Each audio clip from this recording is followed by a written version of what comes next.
તાળવા વળી મરકીને કાઢે વેણ. વેણ એટલે અવાજ, શબ્દ. હસમુખા હોય, જે હસીને વાત કરતા હોય. કન્નડ કહેવત છે કે જો તમને હસીને દરવાજો ખોલવાની હિંમત ન હોય ને તો દરવાજો ન ખોલતા.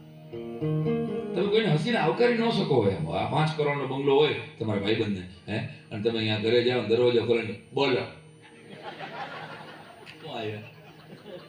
તમને તો ભાઈબંધને બંગલો બે ઝેર થઈ જાય ને. ગીરે જા ભાઈ, તું આ રાત કાઢીને મને વાત તો કરે. તો મારી નમ્ર વિનંતી છે કે તમે 1 કરોડ રૂપિયા ડોનેશન કદાચ નહીં કરી શકો, પણ ડોનેટ યોર સ્માઇલ કરી શકીએ. આપણે ભેગા નોકરી કરે છે કોર્પોરેશનમાં, છતાં એવા હોગિયા મોઢા ઈ મને ન ગમે.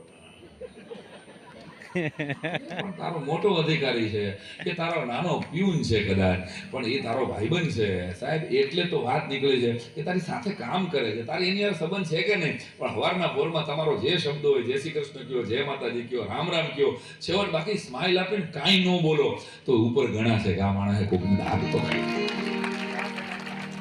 કેટલાક તો એવા હોગિયા મોઢા લઈને ફરતા હોય, તમે જૂની કબજિયાત જેવું મોઢું કરી, એની કઈ મજા જ નથી આવતી આખી દુનિયામાં. આ બધું બરાબર. આપણે એટલે મજા કરવા માટે ભગવાને મને તમને આ ધરતી ઉપર આ ઉતારો આપ્યો છે, જન્મ આપ્યો છે.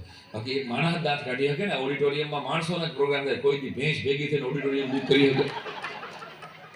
ગાયોએ ભેગા થઈને આ વખતે એક પાડાનો પ્રોગ્રામ રાખ્યો છે. આવું પોસિબલ છે ભાઈ? માખીઓ ભેગી થઈને કોઈ સેલિબ્રેશન કરી શકે? ના. એકમાત્ર મનુષ્ય અવતારમાં આપણે આનંદ કરી શકીએ છીએ, સેલિબ્રેટ કરી શકીએ છીએ. અને આપણે સેલિબ્રેશન, આપણે સુખને પોસ્ટપોન કરી રહ્યા છીએ. સોરી ટુ સે, આપણે સુખી થવું છે પણ આવતીકાલે. આજનો જલસો લ્યો ને મારા વાલા. અરે ઘણા એમ નથી કહેતા તાલી પાડવા જેવી હતી, એમાં પડ્યું બોલાઈ ઘણા તો પાડવી ન પાડવી, એમાં પાડવી એમાં મારા અમુક તાલીઓ મારી એમાં બરબાદ થઈ જાય છે. તમે એપ્રિશિએટ કરતા નથી. માલિકે તમને જે જ્ઞાતિ આપી એ તમારા હાથની વાત છે કનુભાઈ સાહેબ? મારા તમારા હાથની વાત નથી ને ભાઈ. આપણા પૂર્વજન્મના કેટલા કર્મોના પ્રતાપે આપણને મા બાપ મળે, અને એની સાથે જે ફેમિલી મળે. કાકા તમે બદલાવી શકો વડીલ? જે મામો બટકી ગયો હોય તો બટકી જાય ને ભાઈ, હાળા બટકી જાય છે કેટલાક. હું તો એમ કહું છું સાહેબ, જેને ભગવાન દુશ્મન નથી આપતો ને 3 હાળા આપે. 8 વાગે એને જામીન ગોતવા જવા પડે. પોલીસ વાળો પકડેલો જમાઈને ફોન કરે, લ્યો જીજુ જરાક ઝાલા સાહેબ આને વાત કરી હતો. જેને મળ્યા છે એને ખબર છે બધાને કઈ. અને તો જે પત્ની મળી એ તમે કદાચ ચોઈસથી મેળવી છે, પણ એના નસીબ હોય આપણી સાથે તો બહુ હેપી છીએ. ભગવાનની પાસે જાઓ ત્યારે માંગણીઓનું લિસ્ટ લઈને કેટલાક લોકો જાય છે. એ ભગવાન આ 10 રૂપિયા મૂકે અને ભગવાનને 5 કામ હોપે, એટલે 2 રૂપિયાનું એક કામ ભગવાનને પડે. અરે ભાઈ, એના કરતા તું 50,000 મૂક પછી કામ દે ભગવાનને. આપણે દેવું છે મિનિમમ, લેવું છે મેક્સિમમ.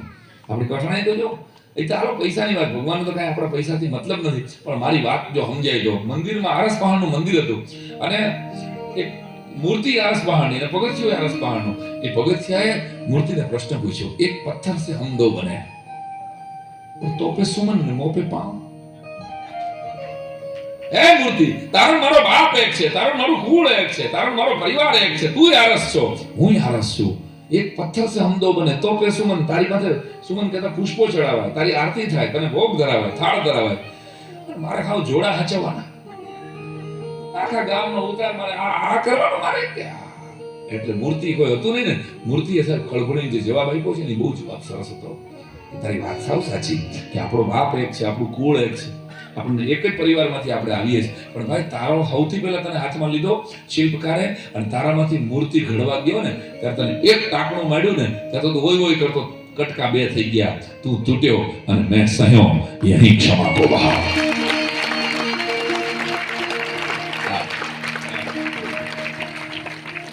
મેં સહન કે આ દુનિયામાં જે સહન કર્યા છે સાહેબ એને જગત પૂજે છે. જે નૈમા છે, જે ખૈમા છે, ઈ આ જગતને ગૈમા છે. કોઈ દી કોઈને નેમો જ ન હોય. તમે માર્કેટમાં કદાચ ગમે એવડો મોટો માણસ હશે, એ કોઈ માણસ મરે ને તે ખબર પડે, આહા કે અરે આ માણાની ખોટ પુરાય. નિસ્બત કેટલાની હારે, કેટલાની સાથે નિસ્બત છે. વિજયભાઈની અમારે ત્યાં રાજકોટમાં સાહેબ હમણાં